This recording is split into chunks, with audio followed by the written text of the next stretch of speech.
시청자 여러분 안녕하십니까. 대선 카운트다운 정찬배입니다. 대선 꼭 열흘 앞으로 다가왔습니다. 치열한 양강구도 이어지고 있는데 오늘 오후 1시에 국민의힘 윤석열 후보가 기자회견을 긴급히 열었습니다. 단일화에 대한 입장을 밝혔는데 협상이 결렬됐다고 합니다. 아니, 협상이 결렬됐다라기보다는 만남 자체가 결렬됐다고 합니다. 잠시 뒤 어떤 과정인지 설명드리죠. 한 치 앞도 보이지 않고 있습니다. 대혼전 양상, 지금부터 대선 카운트다운에서 관련 내용 집중 토론해 보겠습니다. 자, 먼저 준비한 영상 보시겠습니다.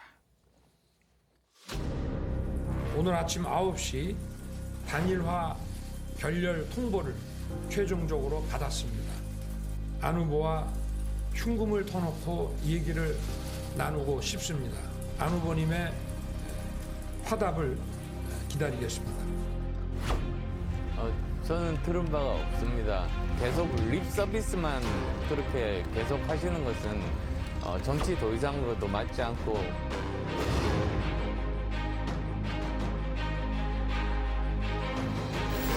제3당도 얼마든지 존재할 수 있는 그런 나라 만들어야 된다고 생각하는데 우리 안 후보님은 어떻게 동의하시죠?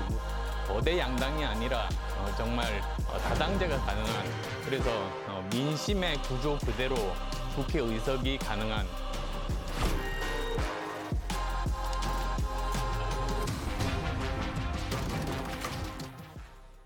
네.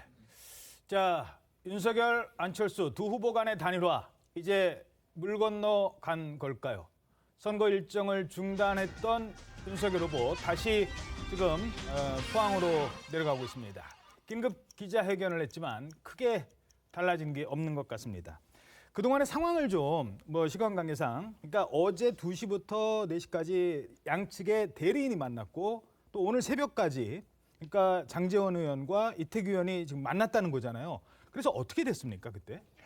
오늘 새벽 0시 40분부터 4시까지 그 양쪽 대리인이 소위 말하는 단일화를 위한 선결 과제에 대해서 얘기를 했고, 어느 정도 의견 교환이 끝난 상태, 합의 직전까지 만들어 놓은 안을 양쪽 후보에게 얘기를 했고, 예. 그래서 안철수 후보 쪽에서 오전 7시까지 회동할 것이냐 여부, 그리고 회동을 하게 된다면 언제, 어디서 하게 될까에 대해서 예. 통보를 해주기로 했었습니다. 어허. 근데 오전 7시가 지나서도 거기에 대한 답이 없었고 9시에, 2시간이 지난 9시에 본인은 끝까지 완주하겠다. 이제 이런 통보가 저희한테 왔기 때문에 예. 윤석열 후보가 오후 1시에 기자회견을 할 수밖에 없었던 그런 사정이 있었습니다. 자, 그러니까 대리인끼리는 합의가 된 거예요? 대리인들끼리는? 대리인끼리 합의했다기보다는 할 얘기를 다 했다는 거죠. 예. 그래서 이제 소위 말하는 선결 과제들, 조건이라면 조건이고요. 예. 거기에 대해서 하나, 둘, 셋, 넷, 5개, 예를 들어서 예. 다 해서 양쪽이 갖고 이제 헤어진 거죠. 어허. 예. 그런데 그러니까 윤석열 후보 측에서 이 정도면 됐다라고 해서 이제 영주 내려갈 걸 포기를 하고 기자회견 열기로 했었는데 답이 안 왔기 때문에 7시까지. 근데 영주에서 9시에 유세 일정이 있었기 때문에 그럼 출발해야 되냐 말아야 되는 여부가 있지 않습니까? 그래서 일단 영주에는 못 간다고 이제 통보를 한 상태고요. 그런데 기다리던 중에 9시에 안철수 후보 쪽에서 결렬 선언을 한 거 아니겠습니까? 결렬 통보를 한 거죠, 저희에게. 예. 그렇게 돼서 저희는 그간의 경위에 대해서 국민 여러분들께 소상히 설명드리는 기자회견을 하지 않을 수 없었다. 이렇게 말씀드립니다. 예, 교수님. 자, 그러면은 이 윤석열 후보가 긴급 기자회견을 했던 이유 어디에 있을까요? 지난번에 1차 결렬이랄까요? 말이 좀 이상하네요. 1차 결렬, 2차 결렬이 말이 이상한데 그 이후에 이준석 대표와 이태규 의원이 서로 진흙도 싸움을 했지 않습니까? 예.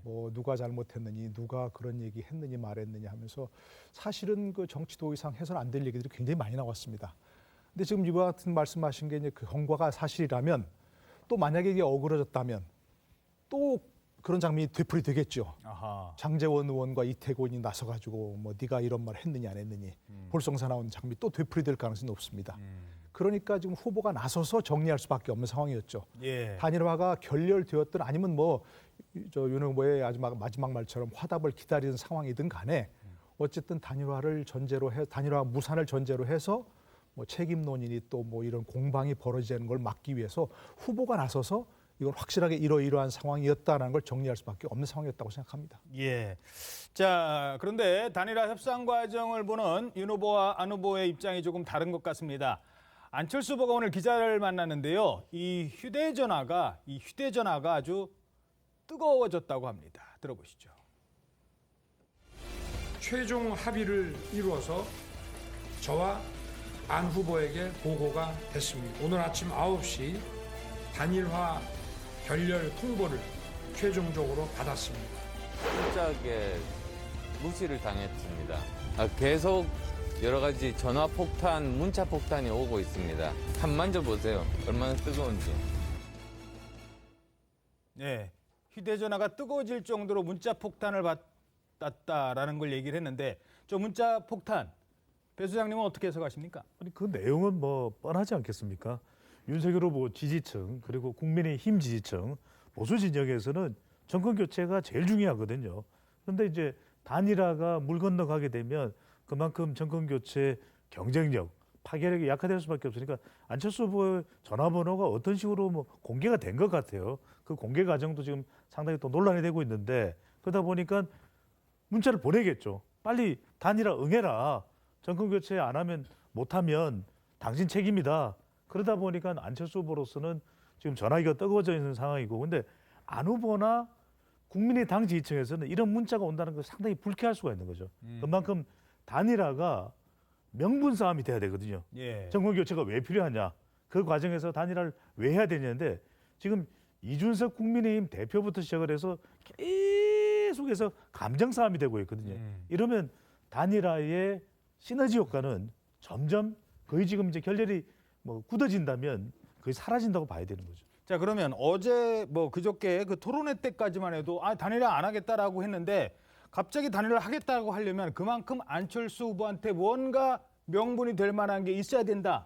지금 그 말씀이십니까? 두 가지고 아주 간단합니다. 여기 윤희석 대변인께서도 계시지만 하나는 국민 경선 조사를 비롯해서 모든 걸 안 후보의 뜻대로 다 받아들이겠다. 우리에게는 오로지 정권 교체가 중요하다. 두 번째, 이준석 대표가 그토록 날을 세웠는데 이준석 대표와 함께 이 부분에 대해서는 최대한으로 사과를 드리겠다. 그러면 엉얼해졌던 감정이 안철수 후보든 국민의당 지지층이든 좀 풀어질 수가 있는 거죠. 왜? 정권 교체가 가장 중요한 거니까. 그 대의를 보라는 것이 지금 문자를 보내는 사실상의 윤석열 후보 국민의힘 보수 진영의 속마음으로 봐야죠. 민주당에서는 지금 과정 어떻게 보십니까? 그러니까 이제 사실은 이제 선거 때마다 이제 단일화 이슈는 거의 단골 메뉴 아니겠습니까? 그런 측면에서 보면은 그럼에도 불구하고 최근에 이제 안철수 윤석열 후보 사이에 이 단일화는 국민들을 상당히 피곤하게 하고 있다. 2월 13일 날 공식적으로 안철수 후보께서 윤석열 후보에게 단일화를 제안하긴 했지만 2월 3일 훨씬 이전부터 오히려 안철수 후보가 대통령 선거 출마 선언을 하는 그날부터 지금 이 단일화 논의는 계속해서 이어져 왔거든요. 이제 투표율이 얼마 남지 않은 그 단계에서도 이 단일화를 가지고서 이제 밀고 땡기를 하는데 사실은 굉장히 피곤합니다. 왜 그러냐면 지금 우리가 직면하고 있고 맞닥뜨리고 있는 이 위기라는 것이 보통의 위기가 아닙니다. 코로나 역병은 언젠가는 물러나가겠지만 이 코로나 역병이 물러나고 나면 큰 위기가 도사리고 있는데 이 위기를 어떻게 극복할 것인지, 단일화는 왜 하는지, 정권 교체는 왜 하는지 이런 것에 대한 어떤 가치 위주의 그리고 명분을 가진 이런 논의가 좀 돼야 되는데 지금 이제 뭐 진실 공방부터 시작해가지고 누구를 막말하고 조롱하고 뭐 이런 식의 단일화가 되다 보니까 상당히 이제 감동이 없고 국민들이 상당히 피곤할 수밖에 없는 그런 국면에 접어들었다 이렇게 생각을 합니다. 예. 자, 국민의힘 측에 단도직입적으로 질문 드리죠. 지금 상태로 안철수 후보와 단일화 없이 기호 1, 2, 3, 4번 다 나가도 윤석열 후보가 이길 거라고 판단하십니까? 단일화 없이 어떻게 이길 수 있겠느냐 이런 말씀이신데 저희가 단일화를 추진하고자 했던 거는 정권 교체를 바라는 50%가 넘는 다수의 국민들이 열광적으로 단일화를 원하셨기 때문입니다. 저희는 그 명분을 갖고 단일화를 추진을 한 것이고 거기에 따라서 표 계산만 가지고 한 게 아니다. 단일한 보수 야권의 힘으로 통합된 보수 야권이 정권 교체에 나선다면 얼마나 의미가 있겠느냐. 집권 후를 생각하더라도 엄청난 여소야대 상황에서 시달릴 게 분명한데 단일한 보수 야권의 힘으로 집권을 한다면 그 상황이 훨씬 더 나으리라는 전제하에서 추진한 것이기 때문에 지금 하신 질문에 대해서는 가정에 의한 질문이니까 저희는 그건요. 계속 예. 단일화를 추진하고 있으니까 제가 답변을 보류하겠습니다. 알겠습니다. 교수님께서는 어떻게 분석하십니까? 아, 글쎄요. 어려운 얘기입니다만 상당히 어려워지겠죠. 왜냐하면 지금 당장 지지율 뭐 추세를 보더라도 지난번 뭐 또 얘기하면 1차 단일화 무산 그 이후에 계속 윤석열 후보 지지율이 떨어지고 이재명 후보 또는 보합세고 이재명 후보 지지율 올라가는 상황 아니겠습니까? 이제 뭐 내일 발표되는 어떤 새로운 여론조사들을 보면 알겠지만 그때도 아마 뭐 상당한 정도의 어떤 정말 경합, 이 선거를 예측할 수 없는 그런 상황이 되겠죠. 그러니까 부정적 영향은 분명할 것 같습니다. 이미 미치고 있고요, 부정 영향을. 야당 지지층, 정권교체를 바라는 사람들에게서는 단일화야말로 선거 승리의 확실한 공식이다. 이렇게 생각했었는데 그게 무산돼 보니까 상당히 당황스러울 수밖에 없는 얘기고 아무리 보수적으로 얘기해도 기대했던 시너지 효과가 나타나지 않겠다. 이런 얘기고요. 단일화 무산 이후에 지지율이 이렇게 떨어지는 것은 그야말로 그에 대한 실망감. 도대체 이렇게 정치력이 이 정도밖에 못 되는가 하는 그런 것도 있고 또 계속해서 그 단일화 무산을 바라는 건지 그걸 촉진하려고 하는 건지 모르는 야당 대표 이준석 대표의 그런 어떤 국민들을 무시하는 것 같은 조롱 섞인 발언들 이거 정치인으로서 해서는 안 되는 그런 발언들이 계속 그 국민들 눈에 귀에 들리면서 그것들이 오히려 더 큰 부정적 효과를 미치고 있다고 생각합니다. 단일화 자체보다 무산 자체보다. 짧게 더 질문드리죠. 네. 그럼 지금이라도 이준석 대표가 사과해야 될까요? 저는 사과하는 게 맞다고 생각하지만 그것이 과연 얼마나 큰 효과를 미칠지는 좀 부정적입니다. 왜냐하면 뭐 기회의 여신이란 건 앞머리만 있지 뒷머리는 없다는 거 아니겠습니까? 이미 앞머리 지나가 버렸고 뒷머리를 잡으려면 그 전보다 훨씬 더 엄청난 노력이 필요한데 과연 그 사과 하나 자체가 무슨 그런 단일화 기회를 포착할 만한 정도의 그 수단이라고 생각하지는 않습니다. 배종찬 수장님, 네. 단일화에 대한 여론조사는 어떻게 나왔습니까? 야권 후보 단일화가 얼마나 필요한지 물어봤는데요. 그 동력도 필요성도 상당히 좀 희석되는 양상으로 나타나고 있습니다. 조선일보 TV조선의 결과인데 필요하다는 의견이 37.5%, 필요하지 않다가 49.4%인데 그럴 수밖에 없는 게 그래프를 잠깐 계속 보여주시면 필요하다는 국민의힘 지지층이 있죠. 그럼 예. 필요하지 않다는 누구일까요? 국민의당, 더불어민주당, 정의당은 필요하지 않다고 이야기하겠죠. 근데 여기에 필요하지 않다, 국민의당이 포함되는 것이 뼈아플 수밖에 없는 것인데 문제는 뭐냐면 정권 교체가 그러면 필요하냐, 야당으로 정권 교체돼야 되냐, 이게 선거 구도를 물어보는 것은 정말 중요한 선거에서의 투표 기준이 됩니다. 예. 이 결과도 함께 보여드리면 야당으로 정권 교체가 이루어져야 된다가 49.4%, 거의 절반에 육박하고 정권 유지, 정권 재창출이 37.9%인 거거든요. 37.9%로 나타났으니까 앞서 이제 우리 노동일 교수님의 말씀에 전적으로 공감하지만 이번 대선은 누룽지 대선이거든요. 정말 박박 긁어서 가져올 수 있는 표는 모두 가져야 됩니다. 그러면 그거 모아야 되는데. 그럼요. 숱한 지금 선거 과정에서 얼마나 사과를 많이 했습니까? 저는 표를 가져올 수 있는 사과라면 늦었다 하더라도 100번, 1000번, 10,000번 해야 됩니다.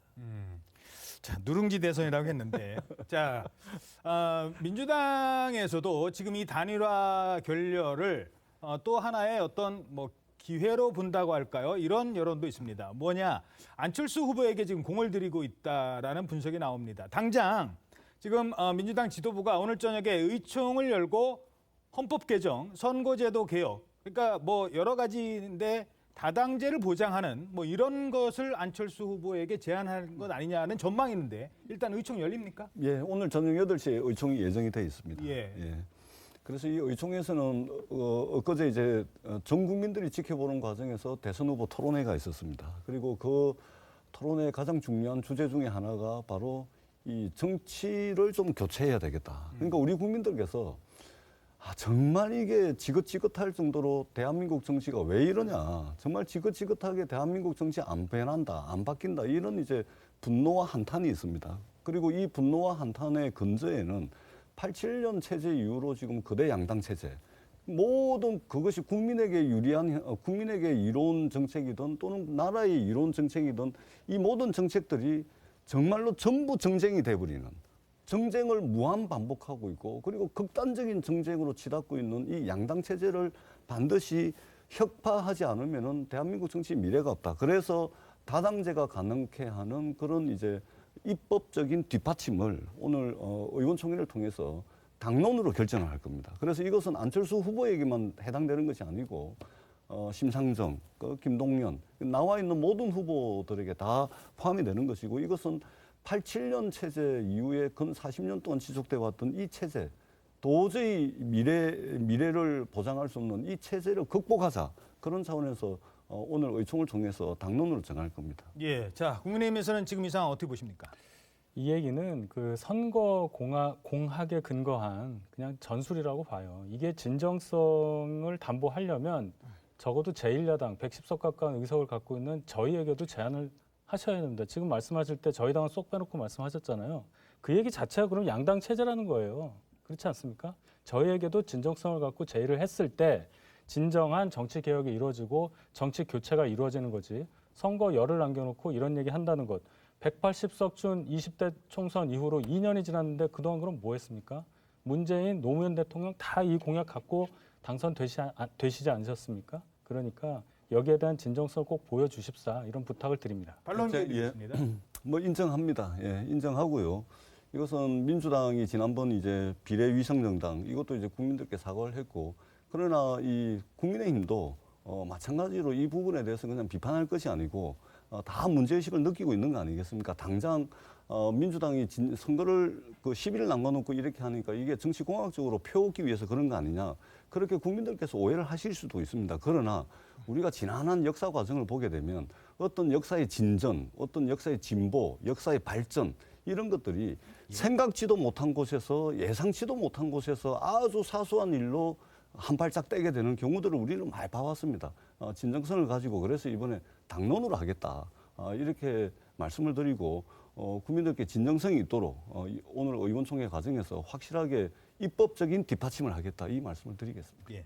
역사의 발전 과정이 그렇게 급조돼서 이루어지기는 어렵다 이렇게 말씀드리겠습니다. 자 교수님께서는 지금 이 상황 어떻게 분석하시겠습니까? 글쎄요, 뭐 현재 뭐 지금 전재수 의원님도 인정하셨지만 선거용이죠. 선거용이지만 사실 그게 뭐 성공이 된다면 얼마나 좋겠습니까? 그러나 우리나라 대통령제를 채택하는 한 양당제를 수렴합니다. 대개 다. 그좀 봤지 않습니까? 민주노동당도 그렇고 국민의당도 상당한 세력이 있었습니다. 과거. 근데 그걸 결국은 양당제로 수렴해버렸잖아요. 결국 이 다당제는 일반화되려면 결국 내각제를 채택할 수밖에 없는 것이고 그러나 지금 현재 그 민주당이 제안은 뭐 진정성이든 또 성공 가능성은 중요한 건 아닙니다. 사실은 선거용이니까요. 왜냐하면 만약에 이거 안철수 후보가 이거에서 뭐 동의한다, 우리 함께 하겠다 하면 그건 초대박이고, 예. 그리고 만약에 그렇지 않다 하더라도 프레임만 전환되어도 정권 교체 프레임에서 정치 교체, 정치 개혁 프레임만 전환되어도 대박인 것이고, 그렇지 않습니까? 대박인 것이고, 예. 거기다가 만약에 국민들이 이것도 중요한데라고 한다면 그것도 대박이고, 그러니까 사실은 뭐 진정성과 성공 가능성은 별개로 하더라도. 이 선거 얼마 앞두고 와서는 지금 현재 만약에 아까 그 배종찬 의원도 말씀하셨지만 계속해서 정권 교체 여론이 높은데 예. 이 문제만 희석시켜도 뭐 굉장히 중요한 그런 프레임 전환이 될 수 있는 거죠. 알겠습니다. 자, 이 윤석열 안철수 후보의 단일화 그리고 민주당이 추진하고 있는 정치 개혁안만큼이나 막판에 돌발 변수로 떠오르는 이슈가 있습니다. 바로 안보관입니다. 후보들의 안보관. 지금 어제 오늘 이 각 당에서 논평들이 여기와 관련해서 많이 쏟아져 나오고 있는데 어떤 발언을 했는지 먼저 들어보도록 하시겠습니다. 지구 반대편에 우리와 아무 관계도 없는 그 나라에 전쟁이 났는데 우리 주가 떨어지고 있죠. 6개월 초보 정치인이 대통령이 돼서 러시아를 자극하는 바람에 결국은 충돌했죠. 유사시에 들어올 수도 있는 거지만 3일째인데 유관순 선생 위안에서는 그런 말 못했거든요. 네, 뭐 짧게 말씀드리면 앞으로 지금 뭐 논의를 하겠습니다만 이재명 후보의 초보 대통령 우크라이나 이게 지금 우크라이나에 지금 러시아가 한참 지금 뭐 힘겨운 싸움을 하고 있는데 초보 대통령이라는 그 해석 그리고 윤석열 후보의 자위대가 뭐 들어올 수도 있는데 뭐 유사시에는이라는 가로 열고 가로 닫고가 있습니다만 이게 지금 논란이 되고 있습니다. 먼저 지금 초보 대통령 때문에 우크라이나 뭐 이런 뉘앙스에 대해서 국민의힘에서는 어떤 입장입니까? 이재명 후보가 지구 반대편에 있는 나라니까 우리는 별로 관계가 없다. 그래서 주가 걱정 뭐 이런 발언을 했어요. 저는 지도자로서의 품성에 큰 문제가 있다고 생각합니다. 물론 초보 대통령, 코미디언 출신 우크라이나 대통령을 딱 집어서 윤석열 후보가 정치 경험이 없으니까 뭔가 그 점을 공격하기 위한 포인트라고 보는데 아무리 그래도 지도자로서 외국 지도자에 대해서 그런 얘기를 한다는 것에 대해서 어떻게 생각할까 이게 있고요. 안보관. 우크라이나가 왜 이렇게 됐습니까? 부다페스트 안전보장 양해각서 그거 믿고 1,800개 가까이 된 핵탄두를 러시아에 그대로 넘겼죠. 그 이후로 러시아의 이런 위협에 전혀 대응을 못하고 있고 미군도 없습니다. 그래서 그게 불안해서 우크라이나는 나토에 가입하려고 하다가 이렇게 침공을 받았잖아요. 이재명 후보가 이런 얘기를 했습니다. 싸우지 않고 이기고 싶다. 근데 이길 방법이 없어요. 그래서 그 말씀을 드리고 또 러시아를 자극했기 때문에 우크라이나가 이렇게 됐다? 그러면 6.25는 우리가 북한을 자극해서 전쟁이 났습니까? 이러한 여러 가지 상황을 볼 때 안보관을 이렇게 갖고 있는 분이 우리나라 지도자가 됐을 때 얼마나 우리 안보가 휘청일까 이 말씀을 드립니다. 민주당 해명 들어보겠습니다. 네, 우리 윤 대변인께서 말씀을 하시는 그 맥락은 제가 잘 알겠습니다. 근데 논리적으로 너무 비약하는 측면이 있죠. 그럼에도 불구하고 정치하는 사람들이 국민들에게 오해를 살 수 있는 그런 발언을 한 부분에 대해서는 좀 부족했다 이 말씀을 드리겠습니다. 그럼에도 불구하고 이제 전체적인 맥락을 보면 우리 윤 대변인께서 말씀하셨던 그런 수준은 전혀 아니라는 것은 맥락을 보면 다 드러나게 되어 있습니다. 그리고 가장 좋은 것은 전쟁을 하지 않는 것이죠. 현대전에 있어서 전쟁이라는 것은 공멸하는 것입니다. 승자와 패자가 굳이 따로 없습니다. 적어도 공격을 받는 쪽, 전쟁에서 진 쪽도 최소한의 타격 능력을 가지고 있기 때문에 승자도 타격을 입을 수밖에 없습니다. 그런 측면에서 전쟁이 일어나지 않는 환경을 만드는 그런 평화가 가장 중요하다는 것이고 그다음에 대한민국은 있잖아요. 세계 8위의 경제 대국입니다. 그리고 여기에 부응하는 세계 6위의 군사 대국입니다. 그리고 전 세계에서 미국이 한미 상호 방위 조약을 맺고 있는데 전 세계에서 딱 3나라하고만 그 상호 방위 조약을 맺고 있습니다. 우리나라에 문제가 터지면 한미 상호 방위 조약에 의해서 미국은 자동 개입을 하게 되는 겁니다. 그렇기 때문에 우크라이나 상황과 대한민국의 상황은 틀려도 너무나 틀린 상황이고 특히 그 문재인 정부 이후에 국방비 예산을 1년에 2자릿수 이상씩 계속해서 적액을 시켜왔습니다. 그래서 지금 국방비 예산이 55조입니다. 우크라이나하고는 전혀 상관이 없고 북한 군사력에 대해서는 대한민국 경제력과 군사력으로 충분히 통제 가능한 범위 내에 들어와 있기 때문에 우크라이나와 단순 비교하는 것은 너무 과한 우려다 이렇게 말씀을 드리겠습니다. 우리나라는요. 세상에서 이 세계에서 가장 합리적이지 않은 누구도 통제할 수 없는 북한이라는 나라를 머리에 이고 사는 나라입니다. 우크라이나랑 저는 다르죠. 전혀 다르고 국방 예산 증액했다고 말씀하셨는데 아무리 증액하면 뭐합니까? 무기 아무리 좋은 거 있으면 뭐예요? 쓸 의지가 없는데요. 자, 교수님께 그 대통령의 그 한마디가 어떤 그 외국과의 관계, 외교 문제와의 관계 뭐 이런 것들과에 대한 분석은 어떻게 보시는지요? 그건 굉장히 중요하죠. 지금 뭐 우리나라 대선도 외국신이 굉장히 주시하고 있다는 거 아니겠습니까? 한마디 한마디가 지금 외국으로 바로 나가는 그런 상황이고요. 아까 전 의원님 잠깐 말씀하셨지만 어쨌든 뭐 오해를 불러일으는 말이라 하더라도 부적절한 말이었죠. 우크라이나가 뭐 러시아를 자극해서 전쟁이 벌어졌다.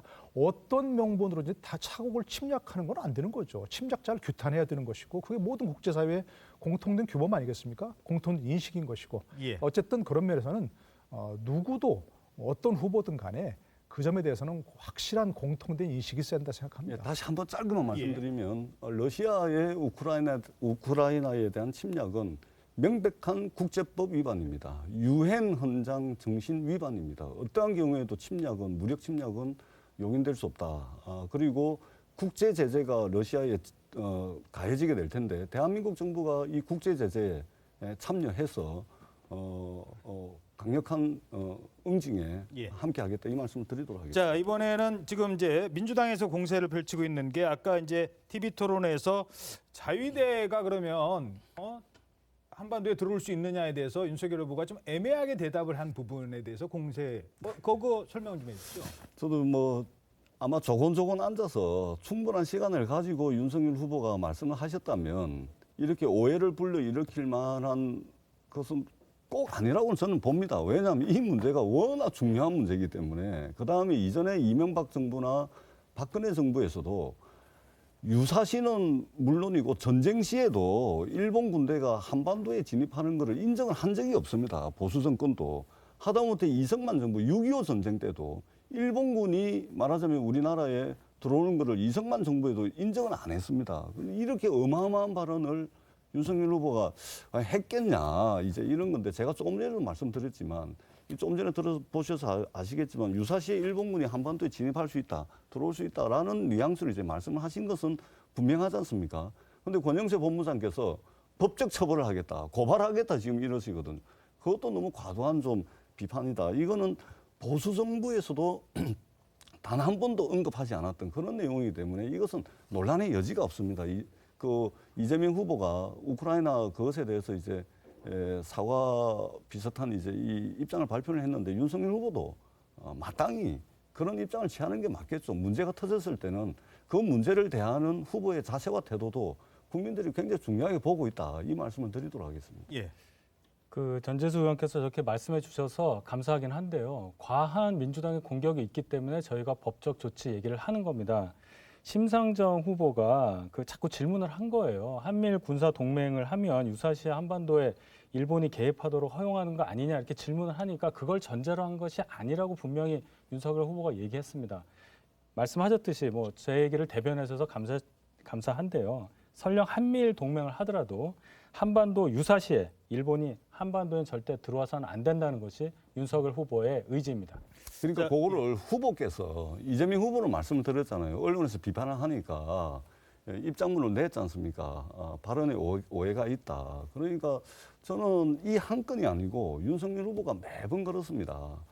그냥 이제 주가 조작 문제라든지 삼부토건 수사 제외 문제라든지 그냥 넘어가거든요. 근데 이재명 후보는 어떻든 이런 부분들이 있으면 언론에서 지적하고 하면은 정확하게 입장을 내고 양해를 구하지 않습니까? 근데 이 중요한 문제를 저는 윤석열 후보의 생각이 아니라고 생각을 합니다. 그럼에도 불구하고 후보의 입장으로 명백하게 하실 필요는 있겠다. 이런 저희가 생각이 입장문을 다 냈습니다. 그동안 여러 가지 건에 후보 대해서. 입장. 예. 후보 입장을 말씀드립니다. 이재명 후보는 이재명 후보가 직접 입장을 냈습니다. 자, 선대위는 배종찬 소장님, 대선 후보들의 안보관에 대해서 국민들의 여론은 어떻게 나오고 있습니까? 네, 대선 후보들의 외교관에 대해서 어떻게 생각하는지 이제 물어봤는데요. 예. 후보들마다 안보관에 대한 평가 결과가 좀 다르긴 했습니다. 이재명 후보가 43%로 나타났고요.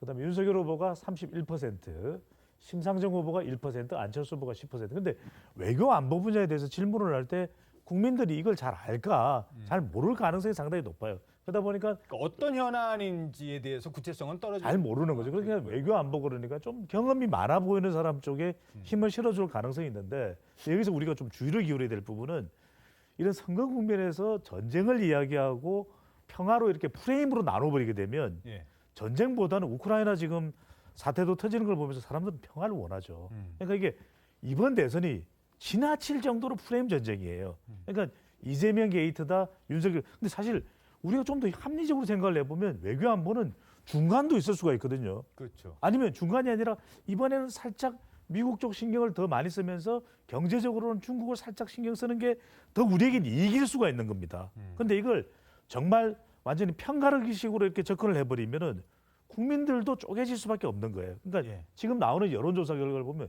국민들도 불분명합니다. 그러니까 이걸 합리적으로 더 통합적으로 이끌어가야 되는데 말 그대로 프레임 전쟁이 일어나고 있는 거죠. 예. 자, 교수님 어떻게 보십니까? 지금에서. 제가 이렇게 나와서 평론만 안 하면요, 저 이 토론 보고 싶지 않더라고요. 정말 보면서 짜증나고 화가 나고, 흔히 얘기하지 않습니까? 외교 안보만은 초당적으로 대처해야 된다. 말뿐이지 이걸 정략적으로 양쪽 다 마찬가지입니다. 지금 다 말씀 들어봤지만 토론이라는 것은 뭐 급박하게 얘기하다 보니까 자기 원래 취지와 다르게 얘기하는 그런 것도 있을 수 있는데 그걸 너무나 꼬투리 하나 잡아가지고서 다 상대는 뭐 평화를 얘기하면 유약하다고 얘기하고 국방력 강화를 얘기하면 전쟁하자는 것이냐 이렇게 얘기하는 이것을 지켜보면서 정말 너무나 실망스럽고요. 정말 혐오스러운 대선이라는 걸 다시 한번 느끼게 되는데요. 아니 국가 안정, 평화, 보장, 대통령의 가장 중요한 임무 아니겠습니까? 그걸 외교적으로 성취할 수 있는 것이고 국방력 강화를 통해 성취할 수 있는 것이고 그것들은 수단에 불과한 겁니다. 그러니까 저는 누구라도 혹시라도 이런 뭐 대선 후보들께 다시 얘기할 기회가 있다면 모두가 얘기했으면 좋겠습니다. 정말 외교 안보 문제만은 초당적으로 대처해야 된다. 이 문제는 정략적으로 대처해서 될 일이 아니다. 라고 하는 것이 분명히 좀 있어야 되는 것이고 누구나 다 평화를 목표로 하지만 그것은 외교적으로 성취할 수 있는 것이고 국방력 강화를 위해 성취할 수 있는 것이라는 걸 함께 얘기했으면 얼마나 좋겠는가 하는 그런 생각이 듭니다. 예. 자, 그러니까 그런 생각이 듭니다. 지금 토론회 때 그 후보의 말 한마디 이게 마치 우리의 뭐 앞으로의 외교 안보 전략인 것처럼 아마 다른 때였으면 에이 설마 그렇게까지 했겠습니까? 라는데 그 해석을 이제 과하게 한다는 겁니다. 그러니까 뭐 대통령 뭐 코미디언 출신 대통령 평소 같았으면은 그 차원보다는 그 뒤에를 더 크게 생각을 했을 텐데 한마디 저 말 우리 유권자들이 들으면 상당히 우리한테 유리할 것 같다. 뭐 이런 쪽을 지금 파고드는 것 아니냐는 지적인데 양 후보들의 입장을 들어보죠. 민주당부터 얘기해. 예, 그렇습니다. 뭐 우리 노동일 교수님 말씀에 전적으로 동의를 하고 또 뭐 이게 정치를 하는 입장에서 정치를 하고 있는 입장에서 이게 늘 송구스럽다는 말씀을 드립니다. 예, 아쉬운 부분이고 그러나 뭐 지나가지 않겠습니까? 또 이러한 평가를 거쳐서 더 좋은 대선 또 펼쳐질 수 있다 이렇게 생각을 하고요. 다만 이제 윤석열 후보께서 이게 민주당이 과도하게 이제 공격한다 뭐 그런 측면이 있을 수 있을 겁니다. 그런데 이제 그렇게 할 수밖에 없는 이 말씀들을 계속하는 측면도 있습니다. 예를 들면 작년 9월 22일 날 외교안보 11대 공약을 발표를 하는데 이 11대 공약에 미국의 전술핵 배치라든지 핵 공유를 요구하겠다라고 명백하게 발표를 했습니다. 그런데 TV 토론 나와가지고는 전술핵 배치, 핵 공유 한 적이 없다라고 말씀을 하시거든요. 그리고 더더구나 박근혜 이명박 보수 정권에서도 MD라든지 그 일본군의 한반도 진입이라든지 이거는 언급조차 안 되는 거였거든요. 그다음에 미국 정부가 MD를 하고 싶어도 할 수가 없는 게 이거 제안했다가는 대한민국의 보수 진보 여당 야당 할 거 없이 전부 반대할 것이기 때문에 못 하는 거거든요. 근데 이런 거를 자꾸만 이제 말씀을 하시는 거예요. 그러니까 굉장히 이제 위험하다 이렇게 이제 보는 것이죠. 예. 산불 정책 관련해서 뭐 MD 관련해서는 그거는 그때의 정부의 입장이기 때문에 그때 가서 생각해봐야 된다는 말씀을 드린 거지. 전반적인 외교 정책에 관해서 보수 정부에서 했던 것과 다르다 이런 말씀 좀 어폐가 있고요. 물론 이 토론 과정에서 서로 공격을 할 수밖에 없는 상황이기 때문에 여러 가지 거친 언사가 있고 또 팩트 체크가 제대로 안 된 얘기들이 서로 오갔다는 것을 충분히 인정을 하고 국민 여러분께 죄송스럽게 생각합니다. 앞으로 이 토론 제도가 좀 바뀌었으면 좋겠어요. 좀 시간도 있고 넉넉한 상태에서 제대로 된 정책 토론이 될 수 있는 그런 제도 마련이 시급하다고 생각합니다. 아까 이제 노동일 교수님이 TV 토론 보면서 화가 많이 나셨다고 했는데 특히 이제 외교 안보와 관련된 분야를 이렇게 정략적으로 다뤄서는 안 된다라고 말씀을 하셨습니다. 오늘도 북한이 미사일을 쐈습니다. 물론 청와대가 엄중한 유감이라고 NSC를 열고 표명을 했습니다만, 자, 지금 대선을 열흘 앞둔 상황이기 때문에 어느 당의 어떤 유불리를 떠나서 이런 현안들이 우리 후보들을 어떻게 만들어야 될까요? 그러니까 서로 이제 토론이라는 것 자체가 본질적으로 내가 좋아하는 후보의 좋은 점 찾기, 내가 싫어하는 후보의 나쁜 점 찾기니까 그 토론 자체가 크게 영향을 미치지 않습니다. 더더구나 외교안보 분야는 아마 이것이 자체가 무슨 크게 어떤 지지율이라든지 최종 표심에 영향을 미치지는 않을 거라고 생각이 됩니다. 굉장히 적게 미치는 분야라고 생각이 되고요. 그날 토론 저희 다 봤습니다만 나중에 팩트 체크해 보니까 다들 말씀하신 게 다들 틀렸습니다. 다들 틀린 분이 너무나 많고 그러니까 사실 네 분 다 외교안보 전문가가 아니지 않습니까? 그러니까 그런 부분도 서로 인정하고 넘어가자 하는 생각을 듭니다. 알겠습니다. 자, 대선 카운트다운. 오늘은 급박하게 돌아가는 윤석열, 안철수 단일화 협상 그리고 후보들의 안보관을 중심으로 토론해봤습니다. 저희는 다음 주 토요일 오후 3시 반에 다시 찾아뵙겠습니다. 여러분 고맙습니다.